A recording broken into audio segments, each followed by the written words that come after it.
Good morning, good morning, good morning. Bago mag alas 12, alas 12 na pala, good noon, mag-alauna na. So, ngayon pag-usapan po natin ay patungkol pa rin sa political dynasty, no? Ang pag-usapan naman natin mag part 1, part 2, maraming parts dito, series ito. Yung unang part natin ay magdidwell tayo po sa tinatawag na dinastiya ng mga Pinida sa Pampanga. Tapos, natutuloy-tuloy tayo o sisain natin lahat ng dinastiya sa buong Pilipinas. So, dadako din tayo sa dinastiya sa Cebu, dinastiya sa Ilocos, dinastiya sa Davao, at ang pag-usapan natin sa ngayon, yung tatlong dinastiya lang muna patungkol sa Pineda, pero with more focus on the Pinidas. Tapos yung sa Batangas, pagkatapos sa Davao City lang. Okay? So, ito po ang ating programa. Ang layunin ko lamang po nito ay mabigyan ng magandang impormasyon na maintindihan ng mga nakikinig sa akin para naman nang sa ganun ay alam nila sa kanilang desisyon kung sino dapat iboto. Of course, hindi ko naman pinipilit pero mag-endorso ako kung sino ang pipiliing kandidato. Okay. Simula tayo po sa Pampanga. Sa Pampanga po, ang sa ngayon, ang namamayagpag ang siyempre ang kasalukuyang gobernador na si Dennis Delta Pineda at ang nanay niya na vice-gobernador niya na si Lilia Baby Pineda. Si tatay niya o Mr. ni Lilia Pineda na si Bong Pineda ay kingmaker kung tawagin, pero hindi siya kailanman sumali sa politika. Pero mga kapatid niya pa rin ang namumuno doon, naging mayor sa Lubao kung saan sila ang kanilang bayan at sa iba pang mga lugar. So, ang ibig lang samang sabihin nito ay talagang yung isa pa, may tatakbo pa na mag-attempt sila kukunin yung teritoryo ng San Fernando City. So, matandaan nyo may pinatay noon na isang kapitan sa San Fernando City. So, maraming kwento na patungkol po yun sa kagustuhan ng mga Pinida na kukunin ang korona ng San Fernando City. So, nanggagalaiti sila na ang probinsya, sila ay ang hari, pero sa San Fernando City, na sa loob lamang ng probinsya, ay hindi lang makukuha. So, bago ako mag-umpisa, nais kong babatiin ang lahat ng alumni ng Mindanao State University. Kung makita ninyo, ang suot ko ay MSU alumni sa Metro Manila. Binili ko ito nung nahuling gathering for the purpose of the anniversary dun sa Quezon City Sports Club. Ang inaasahan ko sana doon, magkikita kami nung isa pang senatorial aspirant na galing MSU, si Attorney Sani Matulak. So, hindi kami nagkita, hindi siya nakapunta, dapat sana mapag-usapan namin. Well, personally, I'm also endorsing the candidacy of Attorney Sani Matulak kasi integrable siya na klaseng tao, simpleng tao rin na wala ring bahid ng nangungurapyan o nangangawat, simpleng abogado. Okay, pero labor leader siya o labor lawyer din. Kaya kaya ang kanyang grupo ay sa labor sector. But anyway, I am also proud to tell the whole world that one of my expertise when I was practicing actively ay yung labor law. So, siyempre, hindi ko na mabibilang din na ipanalo ko sa labor law. At marami din ako natutulungan yan. Karamihan dyan, mga pro bono mga kaso ko dyan. So, anyway, what is important here is let us dive down to the topic. Ang topic po natin sa ngayon ay paano na ba mangyari ito? Dapat nga ang dinastiya ay as a matter of policy, bawalan na. Bakit po bawalan? Ang argumento ng mga iba, lalo na si Cynthia Villar, naalala ko, paano naman daw ko ng dinastiya na mababait? Paano naman gagawin? May dinastiyang masasama. Actually, kung ako tanongin nyo, wala na po tayong titingnan kung mabait o hindi mabait ang dinastiya. Ang pinaka-importante po ay ang kailangan mawala po yung tinatawag na kutsabahan sa mga opisina natin dahil po Ang tatay, gobernador, nanay, vice-gobernador, at ibang mga anak nandun, congressman, o di kaya sa board member. O kagaya sa mga no, si Marshall Aguila, nagbabanggit sa Pamilya Yu sa Zamboanga del Sur. So ganun din, no? Actually, Pamilya Yu, tapos Pamilya Uy din. Baliktarin mo ang Iway, Yu, tapos Uy, sa Zamboanga del Norte din. So si Evelyn Yu, Libilin Tang Uy, dyan sa Dipolog. So, mahilig na lahat ng politiko ngayon because of that walang prohibition. Dati mga negosyante, mga artista ay hanggang hindi umaalis sa kanilang mga field of expertise. Negosyante lang talaga all over all over their lives. Ganun din mga artista. Ngayon pumapasok na sila at kung makapasok sila, kagaya kay mga tulpo, ay ayaw na bitawan, masarap pala. Okay? Ganun po kasi ang natural na ugali ng tao. Sabihin mo naman mabait siya o hindi. May natural talaga na ugali na pagiging swapang. Ganun to, aminin man natin sa hindi. Pero kailangan lamang mataas na uri ng tinatawag na disiplina sa katawan at mataas na uri ng moral decency sa ating bansa. Ang delikadesa dapat pairalin. Dapat magkaroon ng batas na ang lumabag sa delikadesa ay ikukulong para matanggal na yung mga ibang mga swapang. Alam mo na yung magulang mo ay mayor diyan, tumatakbo ka pa vice mayor. Parang ganun lang ho kasimple yan. So ngayon, bago ako magda-dive, sasabihin ko lang sa inyo, ang isa po sa masamaang epekto ng mga dinastiya na yan. Dalawang uri pong dinastiya, sabay-sabay, kukuyugin nila lahat ng opisina, at ang isang klaseng dinastiya, one after the other. Ang succession of parang sila na lang ang nagmana-mana. Tatay mayor, pagtapos anak mayor o di ka misis, tapos papalit-palit. Yan po yung lalo diyan sa Kabunyog, John Kabinbin. Lalo diyan sa established din talagang tatso natin itong Batangas, no? At bakit hindi naman subukan yung iba naman diyan? Believe naman ako sa totoo lang, ito si Mandanas, matagal na siyang gobernador pero hindi siya tumatakbong gobernador ulit. Bagkus nag-slide down, naging vice governor na lang. Hindi ko alam anong dahilan kung bakit. But anyway, that's a good example of showing to the whole world that you are not greedy to the power where you are in right now. Maybe kinausap siya ni Ralph Recto o kinausap siya ni Vilma Santos or whatever. Pero what is important is he decidedly, voluntarily went down to the position of vice governor. Ang problema naman dito, mananalo ba siya? Kasi ang kalaban niya ngayon, ang anak ni Vilma Santos na si Lucky Manzano.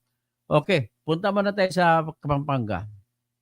Sa Pampanga po, ang sa kasalukuyan, nagsampa po ng pagka-gobernador, nagpalit sila ng pwesto.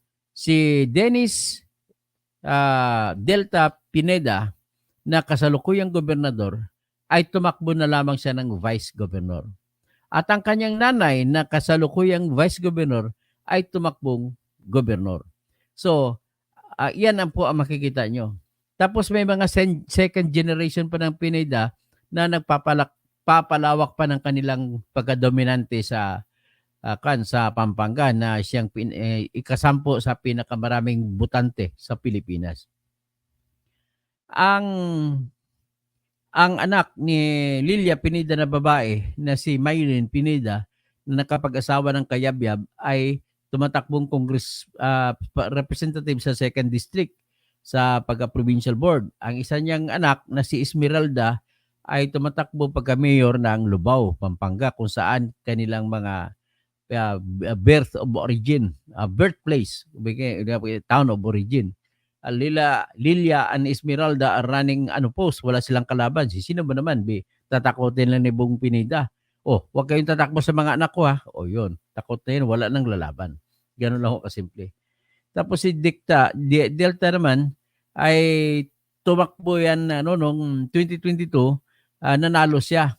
At ang tumakbo ngayon na kalaban ni Lilia Pineda sa pagkagobernador ay si Danilo Bailon, mayor ng Candaba, Pampanga. Si Danilo Bailon po ay muntik ng manalo laban kay Dennis Pineda. At ang kanyang reputasyon, siya po ay malinis na tao. Nung naging mayor siya ng Candaba, malinis siya. Yan po ang reputasyon niya. Tapos ang kanyang vice gobernador na ilalaban kay Delta Pineda o Dennis Pineda ay mas lalong malinis, si Among Ed Pandillo, na dating gobernador ng Pampanga noong 2014, 2013, pero ngayon ay tumatakbo na ngayon na vice governor. So, natanda natin si Governor Among Ed Pandillo noon, nung lumipakon siya, nang pumalit sa pagiging gobernador, sinampahan niya ng plunder itong si Lito Lapid. Si Lito Lapid kasi nagnakaw siya ng 1 milyon kada araw sa mga kita dyan sa Lahar Quarry. Sa mga kumikita siya sa mga dump truck na kumukuha ng quarry ng Lahar dyan sa Pampanga. Alam mo yung Lahar na yan, nasaksihan ko yan. Pagkatapos na pumutok yung Mount Pinatubo, lagi ako pumupunta roon tuwing ulan, kinukuberan ko yan at ako'y editor dati ng People's Tonight. Kinukunan ko litrato, muntik pa nga ako maanod sa Lahar na rumaragasa na umuusok na tubig. Ngayon, yung mong Lahar na yan, ang daming Kapampangan niyang pinatay. Dugo at buhay ng Kapampangan ng kapital dyan. Tapos ito naman si Lito Lapid, nung siya naging gobernador, pinagkukunan niya ng kabuhayan ng 1 million a day. 1 million a day kada araw.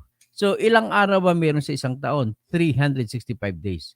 So sa 365 days ay kumita siya ng 365 million. Sa tatlong year niya sa isang term ng pagka-gobernador, ay kumita siya may 1 billion. So nakatatlong term siya, so 1 billion times 3, na 3 billion mahigit ang kinita niya. Kaya no wonder at nagkaroon siya ng 2 mansion doon sa Las Vegas nung nalaman na lang natin nung hinuli ang kanyang asawa na si Marisa Tadeo sa airport doon sa Los Angeles, sa Nevada. So ngayon, pagkahuli sa kanya, talagang masama po ang pagkahawak niya ng pera, nang galing sa masama po. Bakit ko nasabi? Kasi ang pagkahuli sa kanya ng FBI ay nahuli po nung may $10,000 nakalagay sa medyas. Sinusuot niya ang medyas, nandun sa loob yung $10,000. Sa kabila namang medyas, $10,000. Sa bag niya, mayroong kabuuan $50,000 ang nahuli sa kanya. May batas po, ang tawag diyan ay dollar salting o dollar smuggling. Bawal po, kahit sa Pilipinas, na magbitbit ka ng kahit anong currency ng more than 10,000. So, nagbitbit siya 50,000. So, maliban pa dyan, na imbestigahan tuloy na grabe matindi ang transaksyon nila. Nakabili sila ng 2 mansyon. So, ngayon, dahil nahuli siya, nakasuhan siya at napilitan siya ngayon magpiyansa. At habang magpiyansa siya, nilalagyan siya ng tinatawag na parang pulsera sa ankle, sa paa. So, para hindi siya malalaman siya kung saan siya pumupunta. Maliban dyan, dineposito niya sa korte bilang piyansa yung 2 mansyon nila doon sa Nevada. So, yan, ganun po katindi itong mga Lapid kung magnakaw. So, saan ba naman kukunin ni Marisa yon? Ito naman si Lapid. Lito Lapid, gobernador, sinasabi niya daw na nandun din ang asawa niya para magpagamot. Ako naman, ang dami namang magagaling manggagamot dito sa Pilipinas, sa iba parte sa katabi natin, sa Singapore, sa Hong Kong, marami mga doktor na magagaling dyan. Bakit doon ka pa sa Amerika? Itatago nyo nga yung perang ninakaw nyo. Ganun na ho, kasimple yan.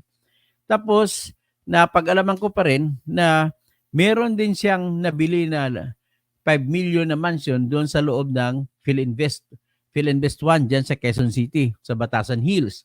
Ito'y 2005 niya nabili. So, panahon na siya gobernador. So, ibig po sabihin, tama po ang akusasyon ni Gobernador Pandillo laban kay Lito Lapid, na si Lito Lapid at sa kanyang anak na si Mark Lapid ay nagnakaw. So, yan po, binabanggit ko itong Lapid. Ilang taon ba siya? Nag-gobernador siya nag-vice governor muna siya bago siya naging gobernador. So, gobernador siya, natapos siya 2004. So, kung balikan mo, ah, basta 9 years plus 3 years, tapos ang anak niya na si Mark Lapid pumalit 3 years. So, umabot sila na 12 years na kinikita nila na, so 4 billion ang kinita nila sa lahar. So, ngayon, yan pong epekto ng tinatawag na dynasty. So, napapahaba, nananakawan ng matindi ang bayan, ang mamamayan, ang mga kabalin mo. Ang kabalin kasi ang tawag dyan, yan po ang salitang Kapampangan sa kabayan, kabalin. So, ngayon, kung ang mga kababayan mo ay habang nagdudurusa, ikaw na may nagtatamasa, yan ang nangyari. Iyan pong isang masamang epekto ng political dynasty. Maswerte na lamang tayo at yung dynasty ni Lito Lapid dyan ay naputol. Naputol nang natalo si Mark Lapid sa pagkagobernador. Ang tumalo sa kanya po ay si si Father Ed Among Ed Panlilio. So nanalo si Among Ed Panlilio at kinasuhan niya ngayon ng plunder itong mag-amang Lapid. Hindi ko lang alam kung ano nangyari sa kasong iyon. Sa tingin ko sigurado kasi mabagal ang galaw diyan sa ombudsman, lumulutang-lutang sa dagat. So, ngayon, ang ah, ang nangyari na kasunod sa kanila ay pumalit, si Ed Panlilio ay tinalo naman ni Lilia Pineda. So, si Lilia Pineda naman ang talo sa kanya at mula noong tinalo siya ni Lilia Pineda, ito, nagsagawa naman siya ng kanyang sariling dynasty. So, mula siya nang nanalo siya, mag 2014 pala, no? 2014 plus 9. So, at bali 2023. So, nung lumipat siya, pagtapos ng term sa pagkagobernador, 3 ay ang anak niya na si Dennis Delta Pineda ang pinatakbo niyang gobernador at siya naman tumakbong vice gobernador. So ngayon, para sa 2025 the election, magpalitan sila. So ngayon, ganon ang ginagawa ng mga Pineda. Hindi na iiba ang kasamaan sa ginawa ni Lapid. So ngayon, ang sistema naman ng mga Pineda, kung bakit gusto nila dyan, ay kailangan talaga nila yung pwestong political power, kapangyarihang political. Sapagkat po, kailangan maprotektahan ang negosyo ng pamilya Pineda. Ano ba't pangunahing negosyo ng pamilya Pineda? Nagsimula po yan, pasensya ka na Bong Pineda, talagang may Senate hearing na nangyari. Tinuturo ka talaga ng pinakamalaking drug lord, gambling lord na sa Hueteng.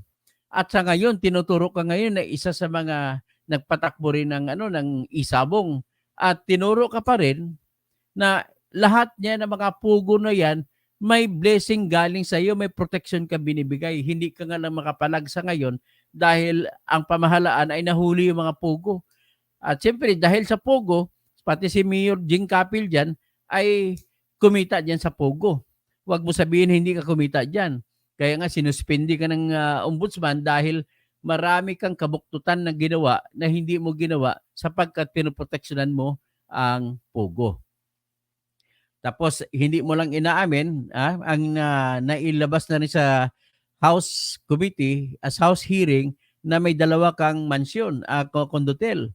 So hindi mo maraming sinasabi rin doon na marami kang sports car. Ang anak mo nag-aaral sa Ateneo may 80,000 na chief of staff pa ba siya? Nagsisweldo ng 80,000 naman. So ano yan, kumbaga kahit na sabihin natin confidential ang position, dapat hindi mo ginawa yan, dapat binigay mo sa ibang tao. Kasi nepotism ang ginagawa mo, Jing Capil. Bumubuo din to si Jing Capil ng kanyang dinastiya.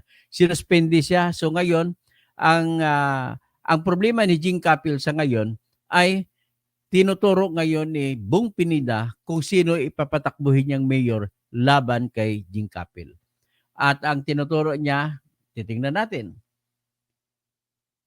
Ang tinuturo ni Bong Pineda, alam mo kung si Bong Pineda kung mag-ikot-ikot para mag-consolidate ang kanyang lakas, gumagamit po siya ng helicopter.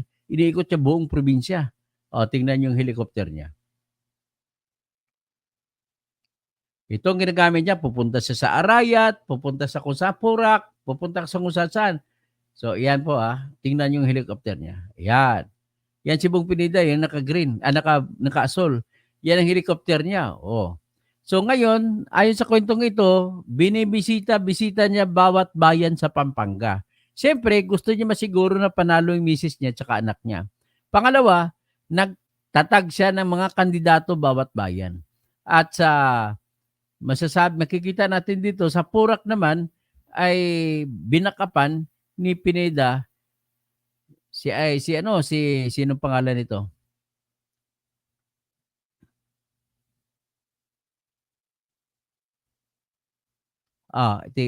Dating konsehal ng Purak. Yan ang binakapan niya.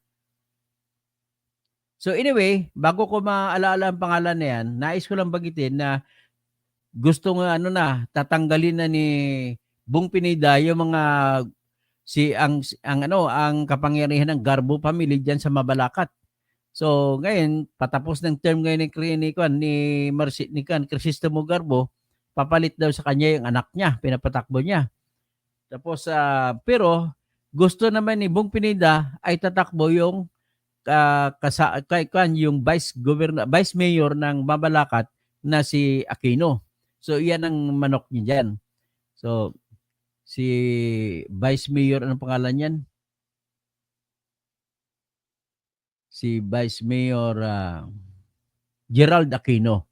So ngayon doon naman sa Arayat, si Vice Mayor Emmanuel Alejandro din ang kanyang gusto magiging mayor doon. So itong mga kinukonsolidate niya, tinitipon niya yung kanyang puwersa sa lahat ng mga bayan ng Pampanga. Kaya kanyang iniikot ito. Nabasa ko rin dito ang kalaban nila ngayon ay si Bailon, Si Bailon, Danilo Bailon, mayor ito ng Candaba, ay muntik na manalo nito. Nakakuha siya ng 41.16% na boto sa buong Pampanga. So babalik sa ngayon, lalabanan niya. This time ang kalaban niya hindi yung anak kundi si Lilia Pineda. So mas lalo siyang lumalakas ngayon sapagkat ang kasama niya meron siyang moral ascendancy sapagkat ang kanyang vice governor ay si Father Ed Panlilio, na isang respetadong tao na hindi nagnanakaw sa pwesto. Ito rin ang kandidato ng dating mayor ng Candaba na si Jerry Pilayo na aking kinakapatid. So tinawagan ako nito na yung kanyang kandidato ay si Danilo Bailon. Sige, si Danilo Bailon ay mayor din ng kanyang bayan kung saan siya naging mayor sa Candaba. So I have high hopes na sana mananaig yung pwersa ng sabihin natin pwersa ng kabutihan sa grupo ni Danilo Bailon at ni Father Among Ed Panlilio laban sa pwersa ng kadimunyuhan, grupong Pineda. So iyan na po ang aking pinagdadasal at hinihingi ko sa mga subscribers ko na mga kabalen, mga kapampangan, ay itudo nyo na lahat ng boto ninyo sa grupo nila ni Bailon at saka ni Among Ed Panlilio. At siyempre, yan na po ang panimula na nakikita ko na magandang simulain ang isa sa pinakamalaking probinsya sa buong Pilipinas. So isa sa pinakamalaking tribo sa buong Pilipinas, mga kapampangan. Kasi hindi magiging Pilipinas ang Pilipinas kung wala yung mga kapampangan. So kung masama ang record ng Kapampangan, magiging masama rin ang Pilipinas. Siyempre, dapat sana huwag nyo na iboto yan. Si Lapid dyan, tatakbo pata yan. Sa pagkasenador, huwag nyo siya iboto dyan ulit.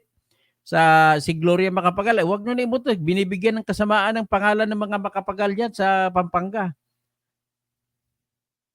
Sa San Simon, Vice Mayor niya Ramoniel Dading Santos din ay sumabay sa helicopter kay Pineda. Pumunta sila sa Pradera kung saan ang resort ni Bong Pineda at nag-usap-usap sila. So ibig sabihin, kakalabanin niya ngayon si San Simon Mayor Abundio Punsalan na pinasuspende ni Dennis Pineda.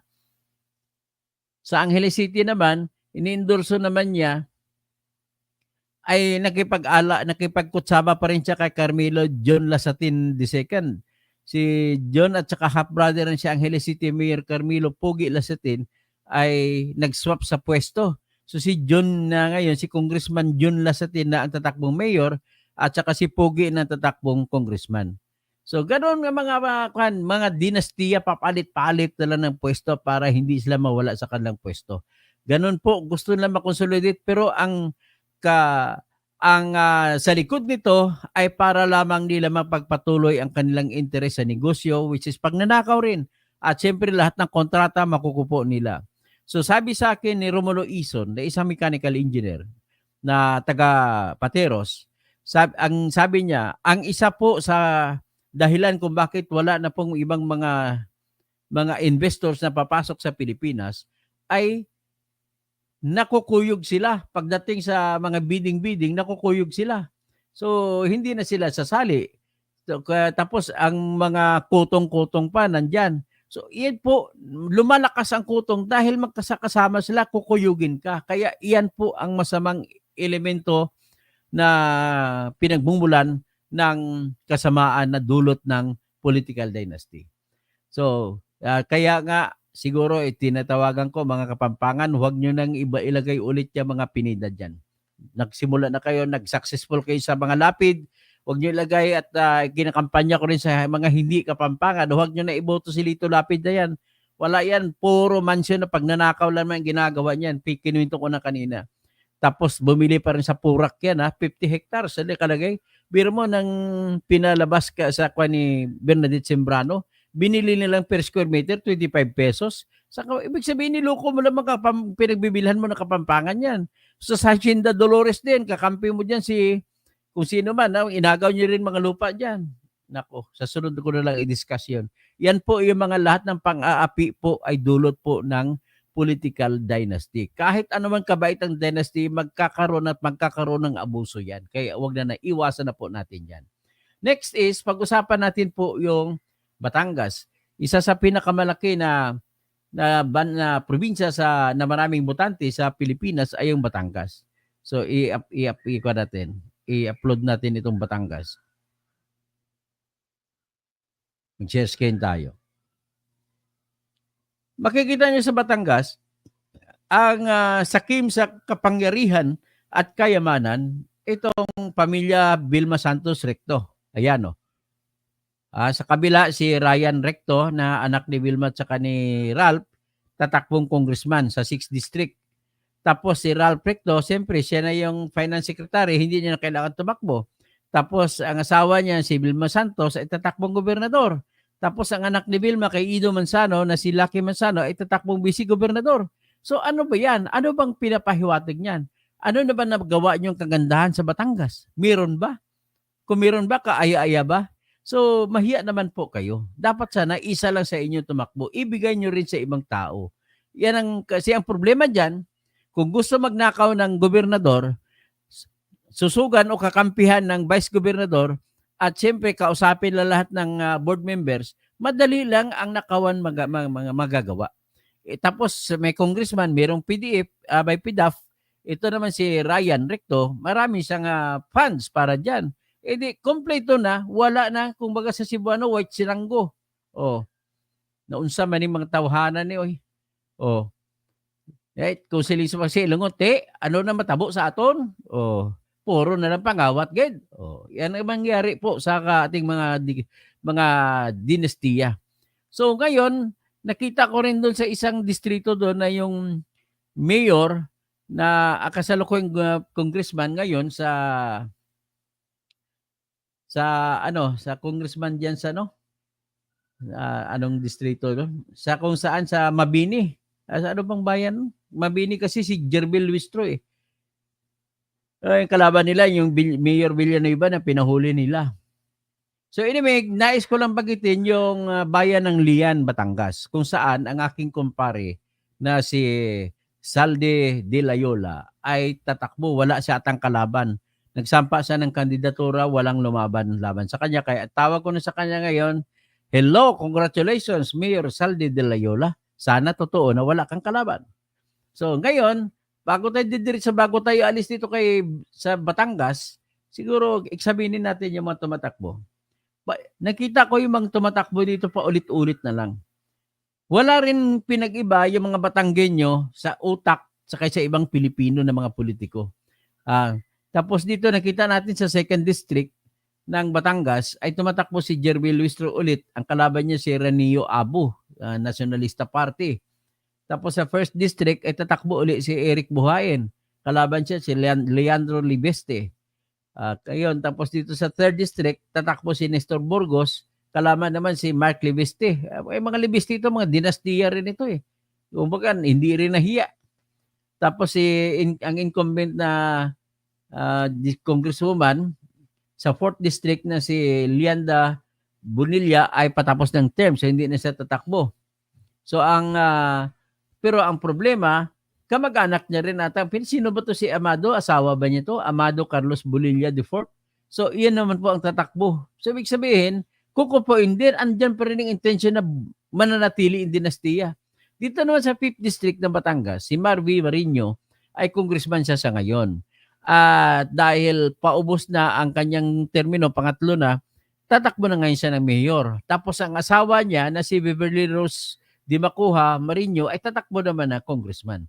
Ganun po, palit-palitan, changing places ang nangyari. Dito naman sa 6th District, ito nakalagay si Ralph Recto ang congressman na umalis dahil nga inappoint siya ni Bongbong Marcos sa Secretary of Finance. Papalit ngayon, gusto niya ang kalaban niya ay si Ryan Christian Recto. Tapos ang kalaban ay si Mario Panganiban ng Partido Federal Pilipino, si Rodel Lacorte, at saka si Partidong Masang Lipinyo na si Bernadette Sabili.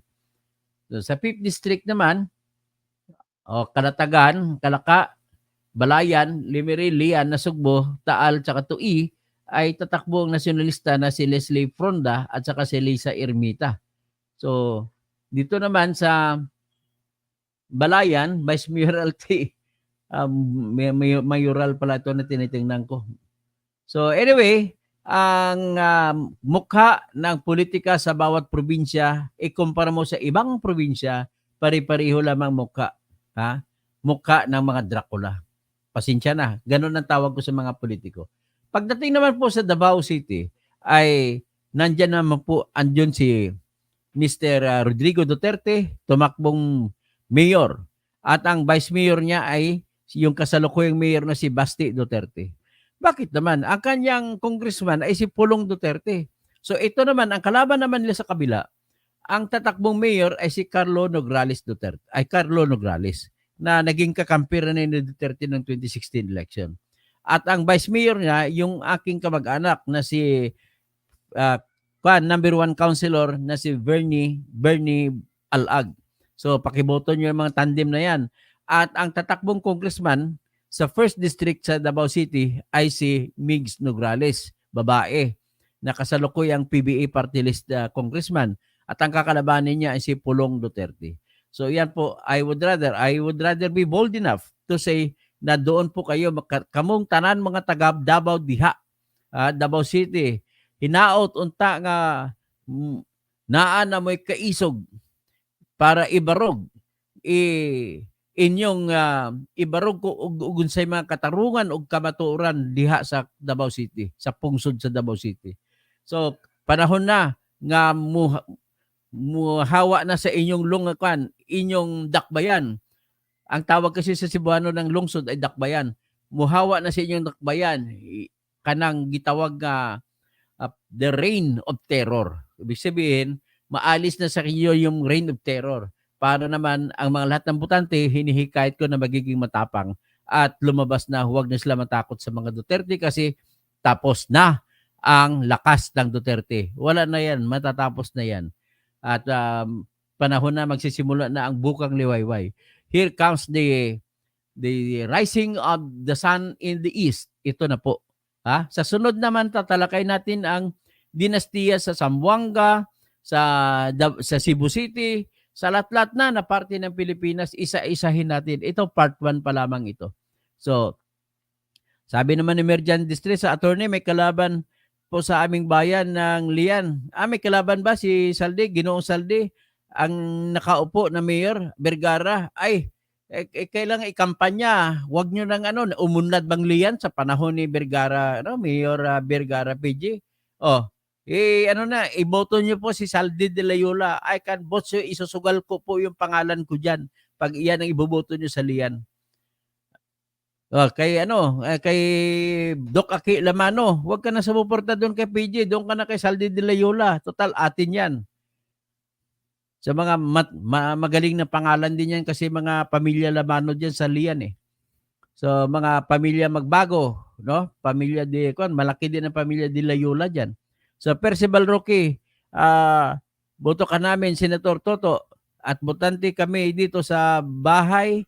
Walong botante kami sa bahay. Tanong ko lang kung makapag-file. Nakapag-file po ako ng disqualification laban kay Erwin Tulfo, kay Ben Tulfo, kay Pia Cayetano, kay Camille Villar, at saka si Abby Binay, kasi dinastiya rin ang dahilan. Pero hindi ko lang alam kung tatanggapin ng COMELEC ang aking sinampang kaso kasi wala akong pambayad na filing fee. At last din naman, 5 araw lamang ang palugit na binigay ng COMELEC. Pero anyway, na-file ko. At ang aking plano po dyan ay kung ibabasura ng COMELEC ng tuluyan ng aking kaso, ay aakyat po ako, magsusumbong ako sa Supreme Court. Sapagkat inabuso ng COMELEC ang kapangyarihan nito sa pagtanggap ng mga kaso, at ang pamamaraang pag-abuso na ginawa nila ay yung pagpaniningil ng mahal na filing fee kung tawagin. Ang babayaran mo kung isang tao ipa-disqualify mo, tawag dyan petition to deny due course, ay 10,000 at 100 piso. So 5 sila, lalabas na 50,500 pesos. Pero may nagpadala na sa akin ng pera at iniisip ko na mananaig ako sa Supreme Court at utusan na tatanggapin ang aking kaso at iyon na pong ibabayad ko. Nevertheless, everything is not lost yet. Kasi ang mangyari nito ay gagawa po ako ng petition for disqualification at ang dahilan po ay ang political dynasty. Ngayon, kung bakit ayaw ko sa political dynasty, sapagkat ito na po ang pulisiya na nakalagay dito sa ating konstitusyon. Sa konstitusyon natin sa Section 26, Article 2 ay nagsasabi, the state shall guarantee equal access to opportunities in public service. Yan ang unang kaisipan. And prohibit political dynasty as may be defined by law. Sa unang bahagi, yun ang binasihan ko. Equal access, nilabag ng mga politikong ito, sila Tulfo, ang equal access. Kita mo sa Quezon City, si Rapi Tulfo, senador. Ang kanyang anak, si Rafael Tulfo, si Rapi Tulfo, tsaka si Rafael Tulfo ay congressman sa kasalukuyan, tatakbo pa ulit. Tapos ang kanyang asawa na si Jocelyn, pang-apat na asawa tayo, ay tumatakbo pa rin sa ilalim ng ACT-CIS party list. Tapos ang kanyang kapatid na si Wanda Teo na inakusahan na nagnakaw ng 60 million mula sa Department of Tourism at ibinigay 60 million na bilang kontrata kay Ben Tulfo, ay binulsa nila yon. Saan punta? Talagang natanggal din sa pwesto si Wanda Tulfo Teo dyan. At tumatakbo rin si Wanda Tulfo Teo ng congresswoman sa ilalim ng Turismo Party List. Huwag nyo na iboto yan. Nako. Yan lang. Natakel ko mga dinastiya nila, mga Pineda, dinastiya ng Vilma Santos, tsaka Rapi Recto, dinastiya naman ng mga Duterte, dinastiya ng Tulfo. Okay. So ngayon, sa first na unang kaisipan, equal access kung magiging senador, tatakbo sila senador, si Ben at saka si Rafi, kasi number 1 at number 2 sila sa survey, tinanggalan na nila ng access yung ibang kandidato. Hindi naman sila magaling na tao. Marami pang mas matalino sa kanila. Ako mas matalino ako nang dihamak sa dalawang yan. Tapos, ganun din ang ginagawa ni Pia Cayetano. Andyan na ang kanyang kapatid, si Alan Peter Cayetano. Alan Peter Caldero Cayetano na kumita ng malaki doon sa SEA Games. By the way, babalik ako kay Tulfo, kay Ben at saka Erwin, andyan na kasing kapatid yun na si Rafi Tulfo. Ang gusto nyo gawin, akala nyo sa radyo lang ang T3 sa Senado, T3. May programa pa ng T3 din sa Senado. Mabuti na lang si Ramon Tulfo na kapatid na hindi tumakbo. Wala naman T4 pa. So anyway, yung sa kasong iyon, kasama dun sa kinaso ko, laban kay Erwin ay si Camille Villar. Si Camille Villar ay andyan ang kapatid niya, si Mark Villar. Bakit pa siya upo? Ngayon, hindi naman lingid sa kalaman natin yung C5 at tinaga yan ni Senate President dati na si tatay nila, si Manny Villar. So dahil diyan sila sa pinapadiran nila yung Senado, hindi na iimbestigahan kung mga pagnanakaw na ginawa na highly technical. Anong ginawa diyan ni Manny Villar? Sa panahon na tatakbo siya na pagka-presidente ng 2010, kalaban niya si Noynoy Aquino tsaka si Binay, si Noynoy Aquino na nalo nun, ay ang ginawa niya ng paraan, ginamit niya kapangyarihan niya bilang Senate President at nagpagawa ng proyekto ng kalsada at ginawang daang hari. Manggagaling sa South Luzon Expressway yon. Tapos bago South Luzon Expressway, papasok ko yung MCX na tollway. Tapos sa karugtong ng tollway ng MCX, mayroong rotonda at papasok na ngayon sa Daang Hari. Ang Daang Hari, kalsada yung papunta hanggat sa Aguinaldo Highway. So ngayon, ginastusan ng gobyerno yan ng Daang Hari, 4 na lane na highway. Ngayon, sino ang nagtatamasa? In-enjoy. Bakit mo, kalahin mo, 2010 yun, 2009. Ngayon, 2024. Ginawa na ni Villar na Villar City. Parang siya na rin ang may-ari ng kalsada. Grabe. Ang dami kasi niya mga subdivision biniling lupa dyan, kaya doon niya ginuhit ang kalsada. Yan po ang kakorupsyon na ginawa ni Manny Villar, at kung ipalagay po pa dyan si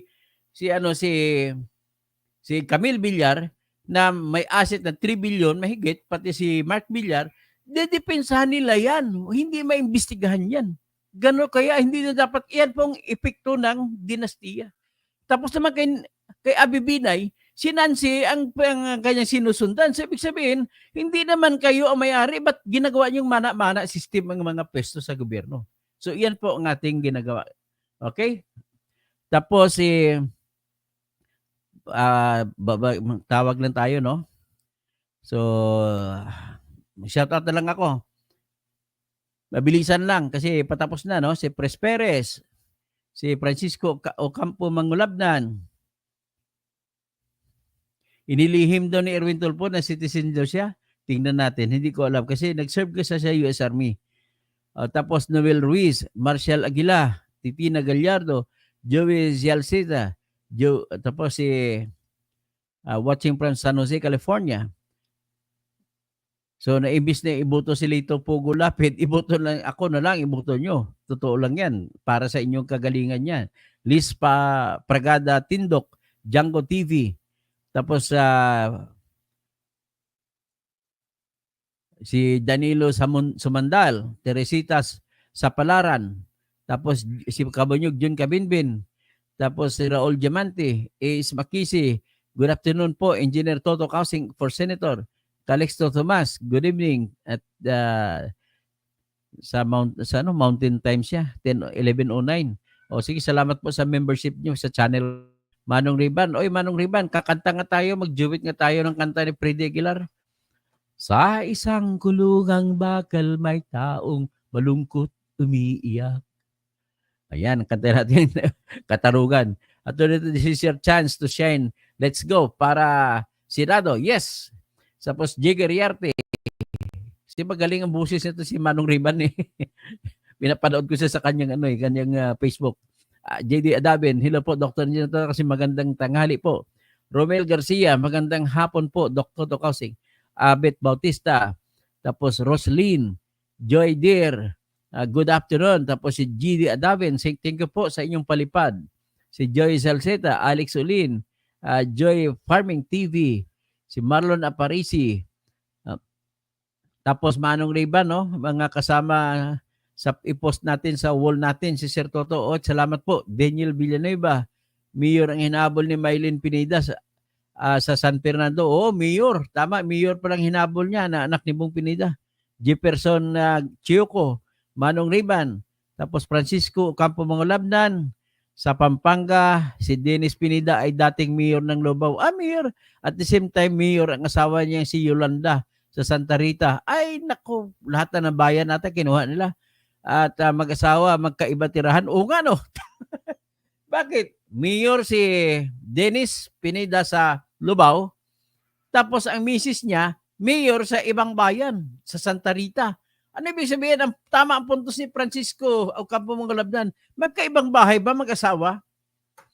Pero ito narinig ko dyan, Mang Kiko. Hindi daw totoong lalaki si Dennis. Kaya sabi ko lagi, magpakalalaki ka.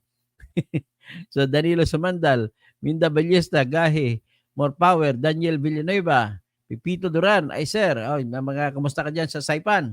Rinaldo Dait, tapos sino pa? Sa Cavite nga, si Robert Santos. Sa Cavite maraming yan. Sa sunod natin pag-usapan yung dinastiya sa Cavite. Robert Santos, yaan mo Engineer Toto Kasing kung palaring ka dyan muna malalaman na pinaluluko lang nila ang taong bayan. Tama po. Marlon Aparicio, naintindihan ko, Torre, ang gusto mong mangyari na masampahan mo sila, hindi sa pangsarili mong kapakanan. Dapat nga, lahat kayo, kung sino pa, meron pa tayo, pwede pa tayo magsampa ng petition for disqualification. Iniimbita ko kayo, lahat na nakikinig sa akin, na imensahe nyo ako sa aking email address, totokausi@yahoo.com, at ilista nyo kung sa inyong bayan o lugar o probinsya, kung sino-sino mga dinastiya dyan, at gagawa po ako kusang loob ng libreng bahala na sa inyo na pipirmahan nyo lang, magsampa kayo ng petition for disqualification. At ang dahilan ay, ready-made ko na, ginagawa ko na yan. Dahilan ay political dynasty. Okay? At saka, paglalabag sa tinatawag na equal access doctrine. Rob Rever Cabardo Arado, malinaw naman ginawang gatasan ang gobyerno. Pipito Duran, tapos Dotwali Haidar Hanok, Assalamualaikum Milo, sa lango ng mga Muslim CCE sa channel akan, sa Facebook page akan.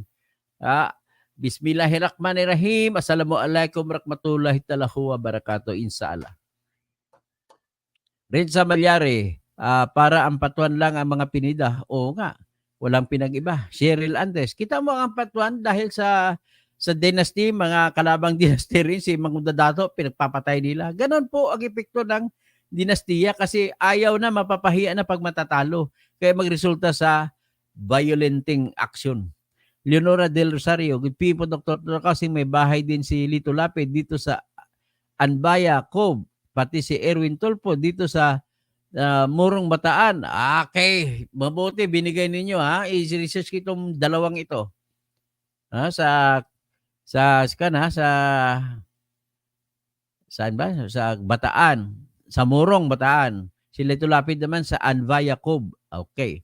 Cheryl, isulat ko nga Anbaya, Cove.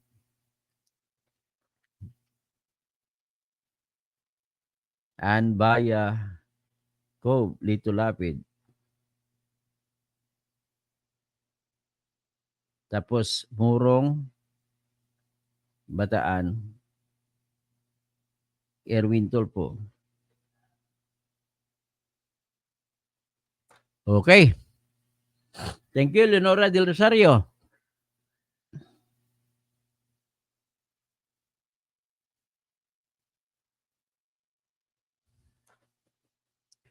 Tapos Marlon Aparicio, magkaroon na silang sana ng himala, no? Andres, Cheryl Andres, si Bobby Sarmiento, Reggie Bayoneta, tapos si E.S. Makisi, music lover, sino pa? Si Lorna Makawili, tapos sino pa? Bobby Sarmiento, nabanggit ko na. Si Romel Bengzon, sino pa? Laverne Mendoza, tapos sino pa? Ames Dropper, at Vergara sa Cabanatuan. May Vergara sa Cabanatuan, sige. Cheryl Andres, Romel Bengson, is Makisi, tapos Dolly Jimenez. Grabe naman ng mga taong matakaw, politika talaga. Tapos Desmond Laksamana, si Aegis Podcast and Reaction Commentary. Pag nakapunta ka po dito sa Gentry, Cavite, House 6 District para mangampanya, pupunta po ako sa kung saan binyo ka. Okay, si Aegis Podcast, no?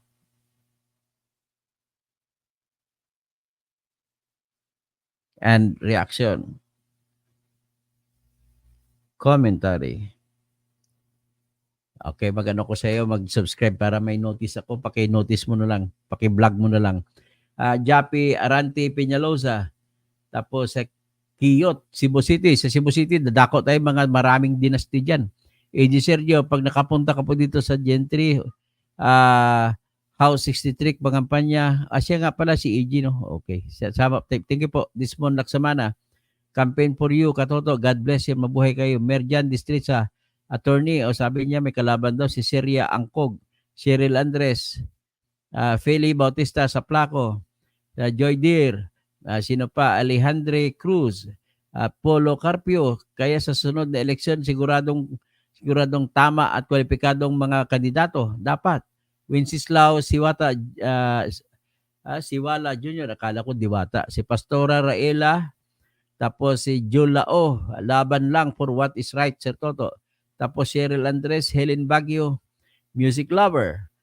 Tapos Raquel Cardel.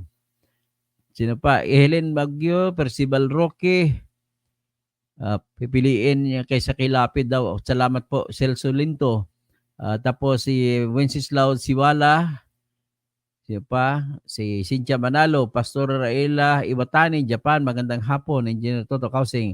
Grabe, Poor Dynasty. Poor Dynasty talaga nito. Bernard Shaw, with no good record to show success in drug rehab program of PH government under Duterte drug war, but instead of rehab, all supposed to be drug victims or addicts were found 6 feet below the ground. Why? And not only rampant killings or worst kind of AG case under Duterte's bloody drug war, it was also being used in politics. Last November 18, 2018, the political rival of Duterte's girlfriend was arrested allegedly after a grenade and 700,000 pesos worth of illegal drugs shabu were found at the, ano bang karugtong nito? Wala. Si Bernard Shaw. So sa San Juan City naman, sa mga Zamora, nagtayo na ng political dynasty o kalaban lamang Estrada. Alex Olin, Lito Lapid sa Batang Quiapo lamang nagsasalita sa Senado, tahimik. Music lover, Bernard Shaw. Ano karugtong na win no good intention? Ano pa, Duterte? Wala, karugtong ang ano mo, yung post mo, Bernard Shaw, paki-post mo ulit yung karugtong. Philip Sagalia, good afternoon, Bonyog, Attorney Toto, listening from Baguio City. Oy, isang idol ko dyan, si Mayor Magalong. Lucita Indaya, Maria Hontiveros, Reza, Pastora Raila, Tito Kabawatan. Tapos Rolando Lazarte, Julia Podes, Edgar Blanco, Jesse Noarbe. Tapos Lama TV, Makali Kasan, si Polo Carpio. Magandang hapon po sa lahat. At magandang hapon mga butangiro, butangira, Pinida, Bong Pinida, mga Recto Santos dyan sa Batangas, mga Duterte dyan sa Davao. Si Cynthia Manalo, magandang hapon po. Pa-shout out please sa mga parintes ko sa Dumangas, Iloilo. Mga parinti dira ni Kan. Ni Cynthia Manalo sa Dumangas, Iloilo. Paparinti ko doon sa Ahoy, sa Barutak, Biho, ni Nuibo. Maayong hapon sa inyo tanan, sa Sara, Concepcion, sa Balasan, Estancia. Maayong hapon sa inyo tanan, sa mga lugar sa Lambunaw, sa Kalinog, mayad nga hapon kaninyong tanan. So, nanay ko, diragin bata sa Kalinog, lolo ko, Lambunaw nun. Okay, maayong hapon sa inyo tanan. Mga sa Cebu pala, maayong hapon sa inyo, maupay nga kulop sa mga waray-waray, naimbag nga malim, sa mga kabsat, tapos sa mga mayapagat panapon, tapos mapya na hapon sa mga langon sa mga pagari, pakatakan, tapos sa mga Surigao noon, maradyaw nga hapon sa inyo hurot. Okay, diyan na muna tayo.